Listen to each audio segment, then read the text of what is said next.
रथसप्तमी सूर्याचे आभार प्रदर्शन करण्याचा दिवस, माता आदिती आणि ऋषी कश्यप यांचा पुत्र सूर्य याचा हा जन्मदिवस। सूर्याच्या अनेक संततींपैकी यमदेव, शनिदेव आणि यमुना सुद्धा आहेत। सूर्य हा प्राणदाता आहे, ऊर्जादाता आहे आणि म्हणूनच माघ महिन्याच्या 7व्या तिथीला अर्थात सूर्य जयंतीला आरोग्य सप्तमी म्हणून सुद्धा ख्याती आहे। म्हणूनच या रोजी जागतिक सूर्य नमस्कार दिवस सुद्धा साजरा होतो।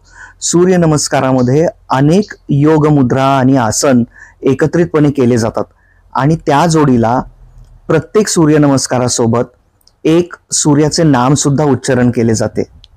अशी सूर्याची 12 विशिष्ट नावं ज्यामधून सूर्याच्या विविध स्वरूप दर्शनाचं स्मरण केलं जातं आणि या सर्व योग मुद्रा शरीरावर आणि हे मंत्र मनावर एकत्रित उत्तम परिणाम साधू शकतात। तर हे 12 ही नमस्कार मंत्र कुठले ते आपण आता पाहूया। प्रथम आहे ओम सूर्याय नमः। सूर्य म्हणजे अंधाराचा विनाश करणारा आणि जीविताला चालना देणारा, तर अशा या सूर्यनारायणाला प्रथम नमस्कार हा याचा अर्थ। दुसरा मंत्र आहे ओम मित्राय नमः। सूर्य हा सर्व जीवितांचा मित्र आहे। तो कधीच हा चांगला, हा दुष्ट, हा गोरगरीब, हा श्रीमंत असं काही भेदभाव न करता प्रत्येकाला एकसारखी एक समान ऊर्जा देतो, म्हणून तो सर्वांचा मित्र आहे। तर अशा या मित्राला माझा नमस्कार। सूर्य जो सर्वात तेजस्वी आहे म्हणून ओम रवये नमः आणि तो सर्वात शुभ्र आणि शुभ सुद्धा आहे म्हणून ओम भानवे नमः। ज्याचा वावर अंबरात आहे आणि अख्खा आकाश ज्याने व्यापलेला आहे असा तो खग म्हणून ओम खगाय नमः। तो सर्व सृष्टीचा पोषण करता आहे म्हणून ओम पुष्णे नमः।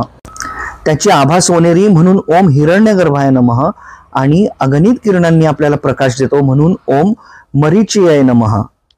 माता आदितीचा पुत्र म्हणून ओम आदित्याय नमः आणि सर्वांना जीवन देणारा म्हणून ओम सवित्र्याय नमः। त्याच्या गौरवशाली वैभवशाली अशा अस्तित्वामुळे ओम अर्काय नमः आणि प्रकाश निर्माता म्हणून ओम भास्कराय नमः। सूर्याचे अर्क स्वरूपात पूजन हे जास्त करून उडीसा, बंगाल या भागामध्ये केलं जातं, म्हणूनच सूर्याच्या मंदिराचं नाव सुद्धा कोण अर्क असं आहे। ओम भास्कराय नमः या मंत्रामध्ये जो प्रकाश दर्शवलेला आहे ना, त्या प्रकाशाचा अर्थ ज्ञान असं सुद्धा होतो। सूर्योदय समयी तांब्याच्या भांड्यामध्ये पाणी घेऊन अष्टांग मुद्रेमध्ये सूर्याला जल अर्पण करण्याच्या विधीला अर्घ्य असं म्हणतात। अर्घ्य या शब्दाचा अर्थ आपल्या दारात आलेल्या पाहुण्याचं हस्तप्रक्षालन करून स्वागत करणं आहे। सूर्य त्याच्या अगणित करांनी अर्थात हातांनी, बाहूंनी आपल्यापर्यंत त्याची प्रभा, त्याचं तेज, त्याचं लौकिक, त्याचा प्रकाश पोचवतो, ऊर्जा पोचवतो, म्हणूनच त्याला भास्कर, दिनकर, प्रभाकर अशी नावं आहेत। आणि सूर्याच्या या कधीही न फेडता येणाऱ्या उदारतेसाठी कृतज्ञ भावाने त्याचे कर प्रक्षालन करून अर्घ्य अर्पण करून स्वागत करण्याची ही सुंदर पद्धत आहे। सकाळी लवकर उठून सूर्योदय समयी सूर्याला अर्घ्य अर्पण करून सूर्यमंत्र म्हणून सूर्य नमस्कार घातल्याने शरीर सौष्ठव उत्तम राहते आणि ज्याप्रमाणे सूर्य रोज नियमाने उगवतो, मावळतो, त्याचप्रमाणे शिस्तबद्ध जीवनशैली आणि तेजस्वी व्यक्तिमत्व विकसित होते। सूर्य अगदी डोक्यावर येईपर्यंत नाही तर उगवल्याच्या तासाभराच्या आत अर्घ्य द्यावं आणि जरी सूर्य दिसत नसला, ढगाआड लपलेला असला तरी सुद्धा अर्घ्य दिलं तरी चालतं। नदी, तलावात किंवा तीर्थस्थानी स्नान करताना जलपात्रात उभं राहून ओंजळीने अर्घ्य दिलं जातं। मकर संक्रांत ते रथसप्तमी सूर्योपासनेसाठी अगदी उत्तम काळ सांगितलेला आहे।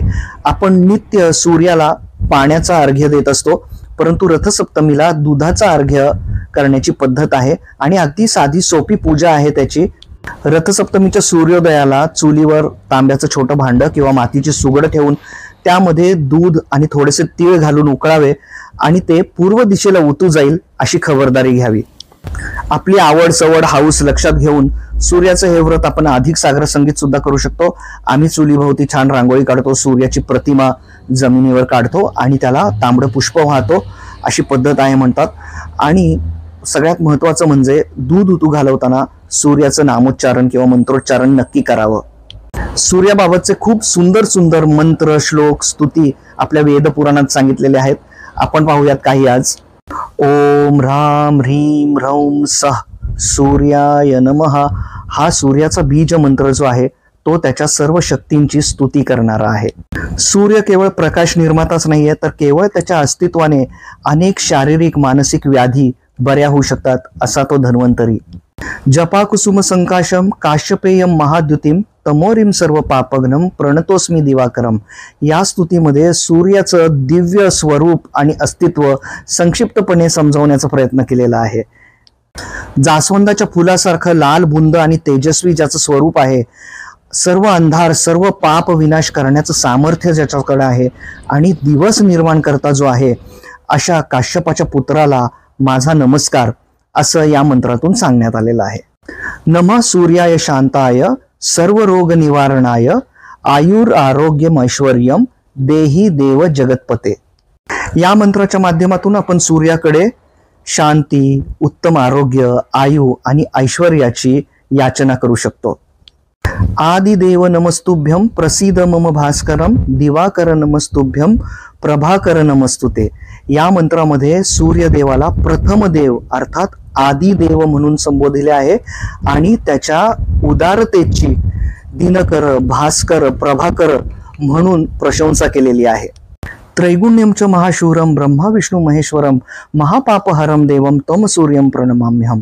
ज्याच्याकडे ब्रह्मा विष्णू महादेवाचं सामर्थ्य एकवटलेलं आहे, जनन सृजन विनाश करण्याची त्रिदेवांची शक्ती ज्याच्याकडे आहे, महापाप महाअंधकार नष्ट करण्याचं सामर्थ्य ज्याच्यामध्ये आहे, अशा कलियुगातल्या एकमेव प्रत्यक्ष देवताचं मी नमन करतो, त्याची स्तुती करतो.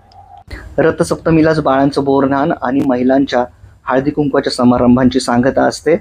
तुम्ही हा संक्रांतीचा काळ उत्तम साजरा केला असेलच आणि रथसप्तमीला सुद्धा सूर्योपासना आणि सूर्यमंत्रांचा उत्तम लाभ घ्याल अशी मी कामना करतो आणि सर्वांवर सूर्याची निस्सीम कृपा कायम राहो अशी शुभेच्छा देतो.